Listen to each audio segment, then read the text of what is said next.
আপনি আপনার স্ত্রীর কাছে বসে আছেন, একটা ফুরফুরে মনে, আনন্দ চিত্তে স্ত্রীর সাথে আলাপ করছেন, তার সাথে আপনি ভাব আদান প্রদান করছেন, আল্লাহর আরশ পর্যন্ত খুশি হয়ে যায়। সুবহানাল্লাহ, আল্লাহর আরশ পর্যন্ত খুশি হয়ে যায়। যতক্ষণ পর্যন্ত আপনি এইভাবে আপনার স্ত্রীর সাথে কথা বলতে থাকেন, স্ত্রীর কাছে বসা থাকেন, আপনার আমলনামার মধ্যে সওয়াব লিখতে থাকে। রাসূল পাক সাল্লাল্লাহু আলাইহি সাল্লাম এই কথা বলার পর এক সাহাবী বললেন, ইয়া রাসূলুল্লাহ, স্ত্রীর সাথে একসাথে শুবো, একসাথে ঘুমাবো, একসাথে খাবো, একসাথে তাকে আদর করব, এটা কি সওয়াবের কাজ হতে পারে?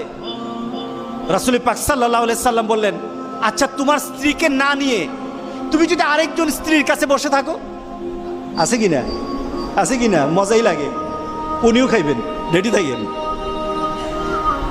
তুমি অন্য কোনো স্ত্রীর পাশে বসে বসে ফিস ফিস ফিস ফিস করলা, মজাই লাগে।